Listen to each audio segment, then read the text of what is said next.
Орчин үед бидний харилцаа ихэвчлэн онлайн дээр явагдах болсныг та бүхэн мэдж байгаа. Үүнтэй холбоотойгоор ялангуяа хүүхэд залуус донд сошиал дээрлэлт гэдэг зүйл ихсэх болсон. Сошиал дээр бичсэн чиний ганцхан сэтгэл хин нэгэн рүү юу ч бодохгүй явуулсан цагт л хүний амьдралыг оронгоор нөөцлөх боломжтой гэдгийг мэдхүү. Өнөөдөр бид үйлдвэрийн дээрлэлт дотор маш том байр суурийг эзэлдэг сошиал дээрлэлтийн талаар мөн үүнтэй холбоотой бусад оронд болсон явдал хэрхэн үүнтэй тэмцдэг талаар ярилцуулнаа. Тулан суугаад таалан сойрхоно.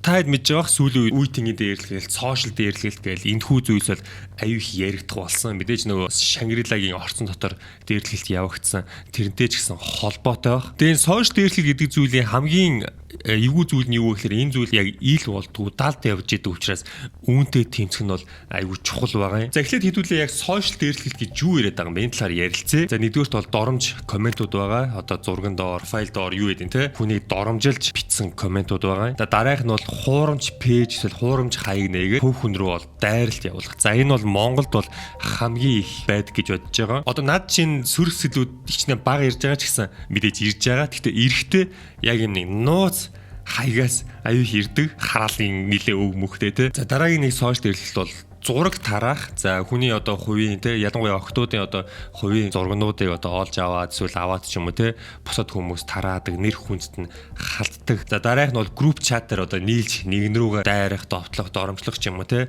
тэр төрлийн одоо дээрлэлтийг хэлдэг. Энэ бүхэн бол яг ингээд заримынхын хувьд энгийн том зүйл биш юм шиг боловч энэ бол ерөөсө тоглоом биш. Энэ бол хүний сэтгэл зүйг ийддэг дарамт гэдгийг бол маш сайн бүгдээрээ ойлгох хэрэгтэй. Тэгээ ингээд сошиал орчин дахь дээрлэлээр хүмүүс бол зөвхөн одоо Facebook, Instagram-аар л төсөөлдөг. Тэгээ нарийн туяа гэдэг хүний бичсэн постоос харахад бол томчуудын төсөөлдөг сошиал орчин ихвчлэн Facebook, Instagram, YouTube-ээр хязгаарлалтай. Гэтэл өсвөр үеийнхэн огт өөр ертөнцид амьдарч байна. TikTok, Discord, Telegram group, Roblox gaming community зэрэг орчинд бол юу өрнж байгаа эцэг эхчүүдийн дийлхийн огт мэддэггүй гэж байгаа. TikTok-ыг бол гадарлаж байна. Хүүхдүүд надад TikTok амар токсик таахаа гэд би ерөөс нэг мэдгүй байсан байхгүй. Тэгээ яг ингээд хүүхдүүдийн хоорондын сэтгэлдүүд нь харахад бол ер нь нэлээд токсик юм билээ. За Discord-ыг бол сайн мэдгүй байна. Яг сайн хэрэглэдэггүй болохоор Telegram group-ыг бол бас сайн мэдгүй байна. Roblox-ийн талаар бас сөрөг мэдээлүүд бол сүүлийн үед нэлээд явагдах болсон. Тэгээд Оросд бас Roblox-ыг хааж байгаа. Та хэд баг зарим мэдж байгаа. Roblox-ыг бол Оросд хаасан. Яг Roblox мэдээж сайн зүйлс бол зөндөө байгаа. Тэрийг бол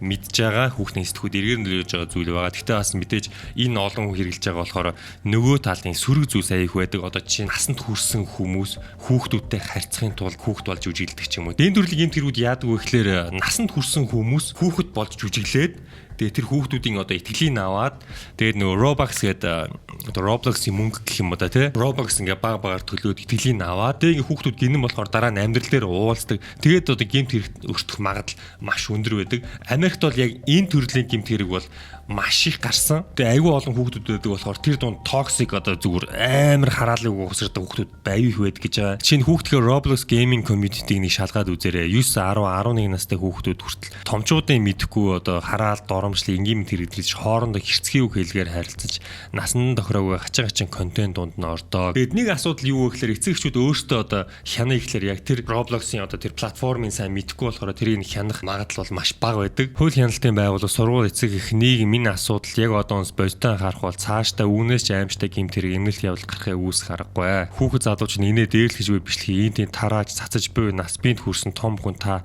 дээрлэгч хүүхдүүдээс огт ялгаагүй харис үйл үлдэж байгаа гэдгийг ухамсарлаарай. Гэмт явдлыг дэмжиж хохирогч хүүхдийг нэмж хохироож байгаа гэдгийг ойлгохгүй байна гэхээр бидний ухамсарч бас хөөрхий чаваас юм даа гэсэн байна. За тэгээд таад харж байгаа энэ сошиал орчин дахь дээрлэгдэг бол бидний бодож байгаагаас маш өргөн хүрээтэй зүйл юм а тий. Тэгээ энэ онлайн орчин дах дээрлэхтэй нэлээд гадны сериосны жишээ гэвэл энэ Amanda Todd гэдэг яг одоо бидний харж байгаа энэ 13 настай охины жишээ байгаа. Энэ охин яасан бэхээр 7 дугаар ангид байхдаа онлайнаар явж байгаа нэг хүнтэй танилцсан юм байна л да. Тэгээд нөгөө танилцсан хүн чумгуулч ёстой амар хөөрхөн охин байна.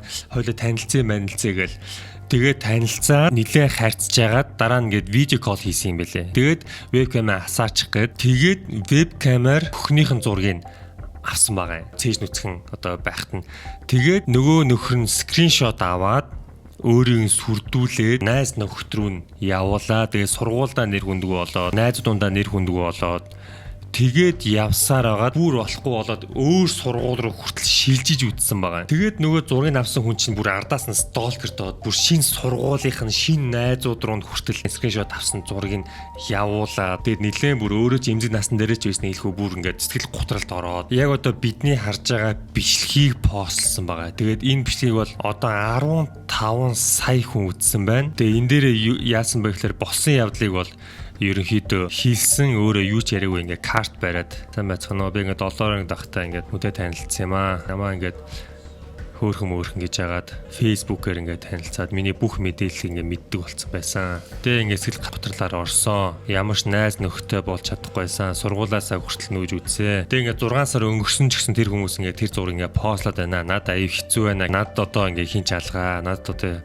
хинэн хэрэгтэй байна гэсэн энэ бичлэгийг хийгээд дараа нь төд удалгүй аймаа хоорсон. Тэгээ энэ бол ерөөдөө Америкт бол онлайн үүлээ те яг энэ сошиал орчин дах дээрлэлтийн талаар бол нэлээд сериосны ахуйд бол хүргэсэн. Тэгээд нэг өөрийн сүрдүүлсэн нөхрийн зургийг бид бүхэн яг одоо харж байна. Эйден Кобен гээд 44-тэй эхлэж тухайн үед нэг 30 эдтэй байсан юм уу та. Тэгээ 30 эдтэй байхдаа 13-тай охин руу тэгж харьцаж итгэлийг навж сүрдүүлсэн гэсэн үг. Тэгээд энэ хүн 13 жилийн хорих ял авсан. Энэ Amanda Todd-ийн ээж нь ингээд зургийг барьцсан зураг байна. Тэгээд тийм учраас онлайн дээр сошиал дээр бол хүнтэй танилцсан болгоомжтой байх хэрэгтэй. Ер нь бол нөгөө хүнээ хинч байж магадгүй гэж ялангуяа зураггүй хүмүүсийг бол санаатай л ингэж харьцахгүй бол ер нь ямар үр дагавартай энэ жишээ харуулж байна. Тэгээд өөр нэг нэлээд алдартай түүх гэвэл Megan Mayer гэдэг энэ охины талаар түүх байгаа. 13 настай охин байсан. MySpace гэдэг тухайн үед нэлээд алдартай байсан сошиал дээр Josh Evans гэдэг нэг хүүтэй танилцсан. Тэгээ яг өмнөх түүхтэй адилхан зүйл юу вэ гэхээр ингээл ихэндээ аюу гой юу бичээл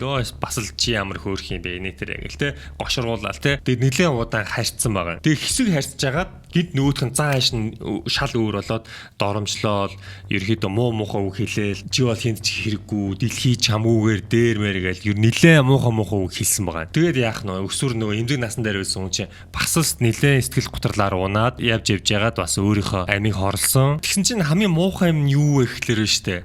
Нөгөө Josh Evans гэдэг нэг хүүтэй танилцсан гэсэн штэ. Өөрөө 13-тай, тэр хүн болохоор 15-тай жилүүтэй. Тэр Josh Evans гэдэг хүн бодит хүн биш болж таарсан. Тэрхүү аккаунтыг хуршайлынх нь эмэгтэй охинтойгоо нийлж ягаад тэр хуурамч аккаунтыг хийсэн болж таарсан гэж байгаа. Муухай байгаа зү. Тэгээд тохирогч охины талаар мэдээлэл цуглуулад тэгээд тэр цуглуулсан мэдээллээрээ өөртөө ингээ харьцаад тэгээд анханаас нь сэтгэл зүйн дарамт үзүүлэх зорилготойгоор тэрхүү аккаунтыг нээж ингэж харьцсан байгаа. Тэгээд энэ хүн хэрэг Америкт бол нэлээд том дуйлан тарьсан учраас онлайн дээрлэлтийн одоо эсрэг хуулиудыг бол нэлээд чангатгсан. Сургуулиуд, эцэг эхчүүд бол хүүхдүүдийн онлайн орчныг бол илүү анхааралтай авч эхэлсэн.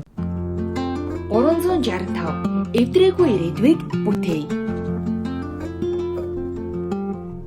Тэгээ яг бодит амьдрал дээр жишээ нь Америк яаж энтэй тэмцдэг вэ гэхээр зөвхөн хууль биш, соёл, боловсрол, систем ингээд бүр ингээд цогцоор нь хамт ажилд юм байна. Монголд одоо жишээ нь ингээд зарим сургуулиудын нийгмийн ажилтнууд нь тоохгүй, багш нарын тоохгүй, заримдаа эцэг эхчүүд нь тоохгүй, заримдаа одоо хууль ёсных нь тоохгүй байдаг те. Тэгээ Америкт болохоор айл болохоор бүгдийг нь цогцоор нь ингэж хүлээж авдаг. Өөрчлөлт сэргийлэх бол айгүй чухал. Сургуулиуд бол сургалт явуулдаг. Намайг Францд авахт бас энэ талаар нэлээд сургалтууд явуулдаг. Хүүхдүүдийг бүр ингэж жоохон цэцэрлэгт байгаас нь ахуулаад ер нь ингэж ойлгуулдаг. За тэгээ эцэг эхчүүд зөвлөгөө, speak up одоо хийж дуурах одоо соёл. За тэгээ хохирчийг хамгаалах бол аюул чухал. Сургуулийн сэтгэл зүйчнэр гэж байна. Дугаарууд байна тий. Монголд бас одоо энэ дугаар байгаа хаа тий. Тэгээ нэрээ нууцалж мэдэгдэх мэтлэн яг хохирчийг хамгаалах тал дээр бол нэлээд анхаардаг. Тэгээ Монголд бол заримдаа ингээ хохирчийг хамтсан ингээд нэлээд дэвсэлждэг штэ тий. За тэгээ гимт этгээд мэдээж сургуулийн шийтгэл, зарим тохиолдолд шүүх, тэгээ ингээ үйлчлэгээ торгуулаар ингээ нэлээд иймэрхүү арга хэмжээнүүд авдсан байна. Англид болохоор доромж санал хийл онлайнаар хийж байгаа бол торгуул ногдуулдаг. Тэгээ шоронд хорих хүртэл тийм ялтай. За Солонгос мэдээж бол сүүлд бол нэлээд хатуу системтэй болсон. Та хэд мэдж байгаа. Нэг 2 волейболчны хэлүүдээ кейс байдаг штэ нөгөө. Энэ байна нөгөө ихчдүү волейболчд Ли Жэён, Ли Даяон гэд олимпиад оролцох хэмжээний бүр нэлээд мундаг тамирчид байсан. Тэгээд ерөнхийдөө илчлэгдсэн. Хуучин сургуулийнх нь дээрлүүлдэг байсан хүүхдүүд нь өөрсдөө нэрийг нууслаад пост оруулсан. Тэгээд шууд арга хэмжээ авсан, багаас нь хассан, үндэсний шишээнээс хөөгцсөн, олимпиад оролцох боломжгүй болсон. Ивентгчсэн спонсорууд нь гэрээгээ цуцалсан. Харж байгаа. Солонгост тэгээд сургууль бүр дээр нь сургуулийн хүчирхийллийн эсрэг юм тасаг байд юм байна. Өөр сургууль руу шилжүүлэх, тэгээд төр түтгэлзүүлэх, их сургуульд элсэх оноонд нь хүртэл нөлөөлдөг гэж байгаа байхгүй юу. Тэгээ Монголд бас иймэрхүү зүйл сүүлийн үед яригадаад байгаа. Одоо хувийн хэрэг дээр нь хэрвээ дээрлэхтэй холбоотой хүүхдүүд дээрлэж ийсэн одоо асуудалтай байвал их сургуульд орохын нь түтгэлзүүлэх гэдэг нэг санаа гараад яваад байгаа. За тэгээ Финланд яадаг вэ гэхэлэр Kiva program гэдэг дэлхийд хамгийн амжилттай систем байгаа маань. Энийн болохоор гол санаа нь юу вэ гэхэлэр дээрлэгчийг биш үзэгчдийг нь өөрчлөнө гэж байгаа байхгүй юу. Бүх хүмүүст одоо сургалт явуулаад одоо тэр дээрлэлтийг эсвэл тэр буруу ташаа мэдээллийг харсан, буруу ташаа мэдээлэл байх магадaltaй хүмүүст бол тэр буулийн дээрлэлтийг харсан хүмүүс өөртөө одоо хамгаалагч болох тийм сургалт тренинг өгдөг гэж юм. Тэгээд ингэснээр бол дээрлэлт 30-аас 50% буурсан. Окей. За тэгээд та хэд харж байгаа сошиал дээр хүнтэй танилцтаа бол ер нь нэлээд болгоомжтой байх хэрэгтэй. Танихгүй хүмүүстэй ер нь бол нэх илэн даланггүй чатлаад бол дими тэнд бол ямар ч хүмүүс ээж магадгүй. Ялангуяа одоо зураггүй, хуурамч нэртэй хүмүүс байдаг штэ тийм хүмүүсээс бол болгоомжлох хэрэгтэй. Тэгээд эцэг эхчүүдтэйгээ ойрхон байх хэрэгтэй. Эцэг эхчүүдийн хараа хяналт бол айгүй чухал. За тэгээд хүн болгон лайк дарж энэ хүү одоо үе тэнгийн дээрлэхэлт сошиал орчинд дээрлэлтийн эсрэг дуу хоолойгоо нэгдээрээ тэгээд дараа амжилтаар уулзтлаа. Түр баяртай guys.